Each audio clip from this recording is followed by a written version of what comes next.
Last week I put out a harmonic analysis video that had a few mistakes in it. It had been a while since I'd formally Berkeleyed. Most of that kind of harmonic analysis stuff has congealed into a sort of mental slop that has a lot of intuition behind it. I'll look at the page and I'll know what to do, but I don't always have the words for it exactly like I should. And so I made a few errors that I think might be confusing to people. Therefore, I decided to take that video down with the mistakes in it, correct the errors, and put out this new video with everything fixed up. I'd like to thank a YouTuber named Adam Rafferty for very politely pointing the errors out to me. You've got expert ears, you really know what you're doing, and you also didn't make me feel like a piece of garbage while you were correcting me. So I have tons of gratitude and respect to you. And to everybody who watches this, I hope you have fun and enjoy it the second time around with all the notes and everything right.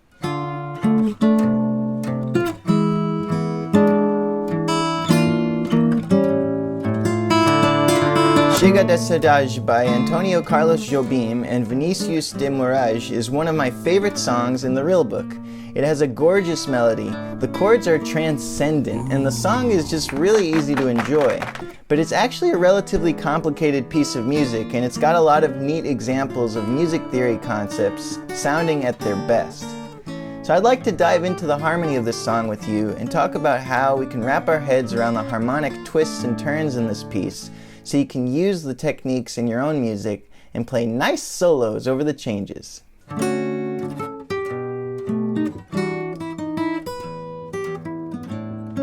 Some of the vocabulary I use in this video might be new to you, and it also might be going too fast for people who haven't spent much time learning jazz. So if you're feeling a little lost, you can use this video as a chance to find out more about what's out there and get a better idea of what terms to look up and concepts to study. This song takes up 2 pages in the real book. Let's start with page 1.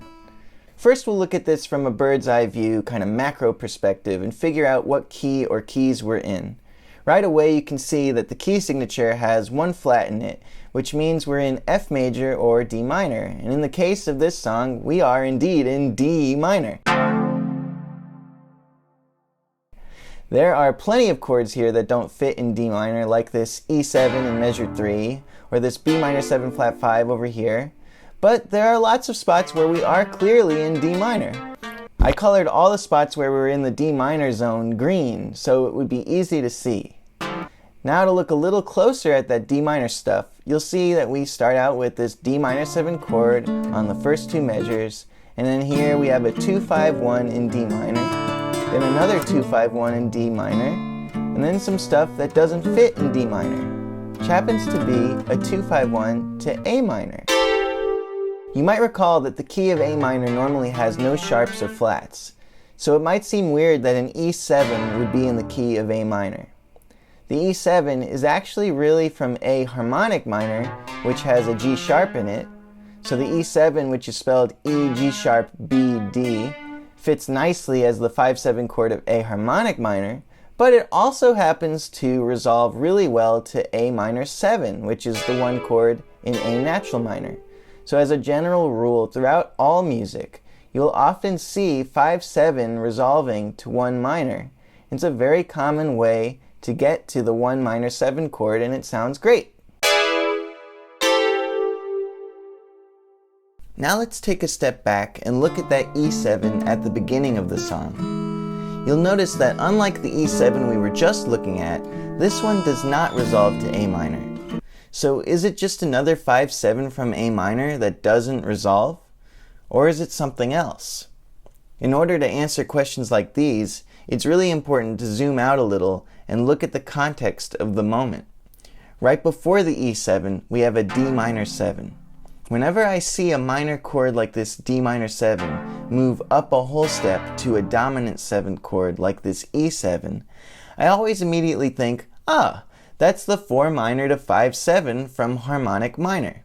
Since the song just started at this point, there aren't any clues in the music to contradict or confirm that this is the D minor 7 to E7 or 4 minor 7 to 5-7 from A harmonic minor. So one option is to just play over it like it's from A harmonic minor with this nice Phrygian dominant scale. However, right after the E7, it doesn't resolve to A minor like you'd expect if we were indeed in A harmonic minor.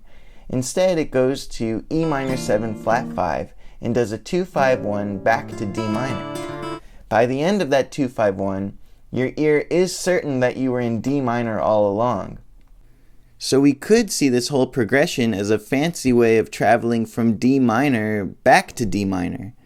You see, we start at the D minor, and then we buy our ticket for the dominant 7 choo-choo train, and we board the E7 train. And the E7 wants to take us to A something, because dominant 7th chords love to resolve down a 5th, and A is the 5th down from E. So the E7 sets off to take us to the A7 train. But before we can transfer to the A7 train, we stop for lunch at E minor 7 flat 5 station to make the trip that much better. Then we board the A7 train with a flat 9 on it just for flavor, which takes us back down a 5th to D minor. It would have sounded fine to go from E7 to the A7 and then back to D minor and skip that whole E minor 7 flat 5 thing. But this extra stop at the E minor 7 flat 5 is so juicy and beautiful and nourishing.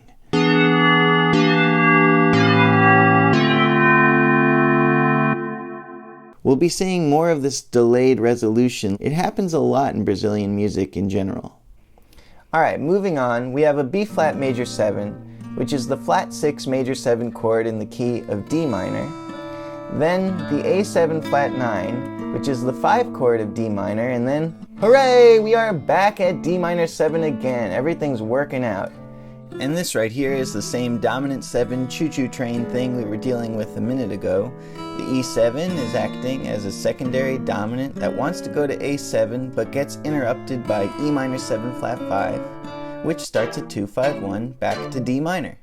And then right when you think you get to chill for a second, the D minor turns into a D7 flat 9. Now, as I said earlier, a dominant 7 like this wants to resolve down a 5th to its minor chord. And it does! The D7 flat 9 goes right on down to G minor, which is a perfect 5th below. So here we are in G minor, which I labeled as red. But that's just a quick detour, and we're back on the D minor highway with this A7, which is the 5-7 for D minor. Then the D minor, hanging out for 2 bars. Then we go to this B minor 7 flat 5, which at first glance might be a bit confusing. It has a B natural in it, which is not in the key of D minor, at least natural minor, and there is no B minor 7 flat 5 chord in D natural minor either. So you might be led to believe that this is some kind of passing chord maybe. However, this is not the case. This is instead an example of something called composite minor, which is basically the idea that all of the chords derived from any parallel minor key can be used at any time for spicy results. So you got your harmonic minors, your melodic minors, your natural minors. They can all be squished together.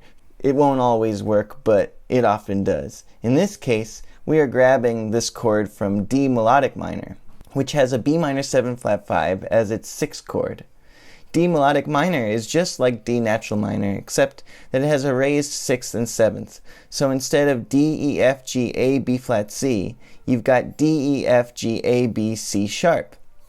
The C sharp in the melody right there, followed by the B natural in the melody right here, is a good hint that this is from D melodic minor. Then there's this B flat minor 6, which is sort of just a chromatic passing chord that moves nicely back to D minor. Because it has a B flat, which is just a chromatic passing note below the B in the B minor 7 flat 5, and it also has a D flat, which is the note a half step below the D in the upcoming D minor chord that we're headed towards.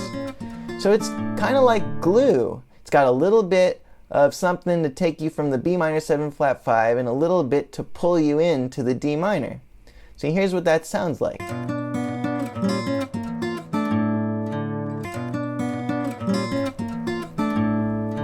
So now we've gotten through page 1. Let's jump into page 2, which is a far more complex page. You can see the key signature here is 2 sharps. That puts us in D major now, instead of D minor. I labeled all the spots that are in the key of D in green again, even though it's major now instead of minor. That's a fair amount of D, but let's see what else is here. We get to enjoy our new D major vibe for about 1 second before we go to this B7 sharp 5, which is a very strong 5-7 chord in E minor. And yes, it goes to E minor like a normal daddy. So we are clearly looking at the key of E minor here, and guess what? There's a lot of E minor on this page, so I made all of that purple. Next up, we go back to D major with this nice A7, which is the 5-7 of D, but the song's like, hey kids, let's get in the van and go to Grandma's house in D major. We're driving along on the A7 highway, but then, oops, everybody has to pee. So we just stop at this D diminished 7 for a second and piss. Then we go on our way to D major. This intermittent D diminished 7 toilet that interrupts the natural resolution of the A7 is so cool. You can do this with any major 7 chord. Just stick a parallel diminished 7 version before it and you get this sexy sound. So we're in D major and then we go to this F sharp minor 7, which is the 3 minor 7 chord in D. So we're still in D, and then uh-oh, we've got another weird in-between chromatic passing chord here with the F diminished 7. And then we're at E minor 7. There's a C sharp in the melody over this chord. See, the C sharp is the natural 6 of E minor, and Dorian is a minor scale with a natural 6. So we've got some overt Dorian vibes happening here. Remember that fun thing with the trains from earlier, where the E7 wants to be a secondary dominant that goes to A7, but it gets interrupted by the E minor 7 flat 5? Well, that happens again here. We have this E7 which would love to go to A7, so it's like, everyone get in the van, it's time to go to Grandma A7's house. But this time we stop to pee at minor 7 flat 5 town and get a little lost. So by the time we get to Grandma's house, being the 5-7 chord that she is, she's like, you know what, go back to D. So we kind of jump from A7 Grandma's house back to our van and get to D major as soon as we can, and we're home. And Grandma's alone, which is what she prefers. Now, we've been looking at these colors and talking about big chunks of keys, but sometimes when you're playing over complex chords like these, the keys change so fast that it is inefficient to think about the keys. It's better sometimes to just think about the isolated chords, and that is often the case in this next section. See, we have D major going to its relative minor B minor 7, so that's normal. But then the B minor quickly becomes Dorian because this E7 chord pops up, which has a G sharp in it, which is the natural 6 of the B minor chord that preceded it. So it makes sense to hang out in B world for a bit and get your Dorian popping with that G sharp. Oh yeah. Then we go to F sharp 7, which is just there to act as the 5-7 of B minor. So it pulls us to B natural minor, but don't get too cozy. As soon as we get to B minor, we have to throw whatever else we were doing down a half step as we get this chromatic passing B flat minor 7 chord that takes us to a 2-5-1 into the key of G major. Oh, change the channel. Now it's G minor. Oh shit, it's actually F sharp minor. No, it's the 5 of E minor. Ah, crap. It goes to E7 instead. Ah, now it's E minor 7 and A7. Okay, looking like a 2-5-1 to D is coming, but no! It's an F sharp minor 7 instead, which is just the 2 of E, so maybe we are setting up a 2-5-1 from F sharp minor B7 to E, but nope, it's going to take a detour at E7, and then it actually goes to E minor, but that E minor is actually part of a 2-5-1 to D, and then we're done. See that rapid-paced ending there? It's just too inefficient to be thinking so hard about keys.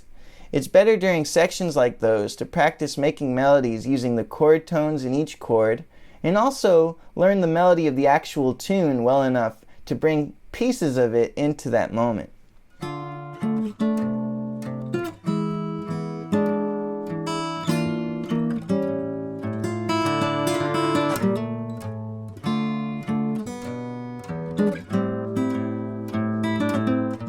So that's a bit of a look at how all these chords relate to each other functionally. But what's the point of all this analysis? It's just a good tune. If we think so hard and nitpick it, won't we kind of miss the point? Well, to me, learning about this theory stuff has actually helped me take the stuff that I like, that I hear in other music, and integrate it into my own writing faster. So by breaking it down this way, I've learned to get way more intimate with the DNA of complex music like this.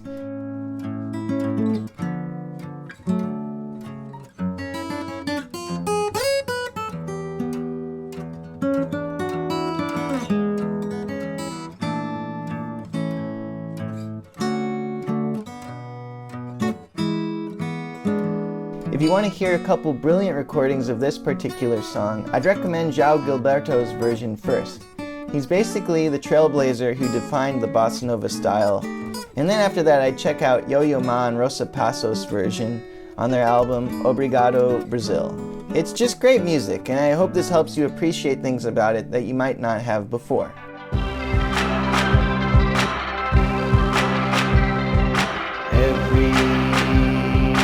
Everybody's trying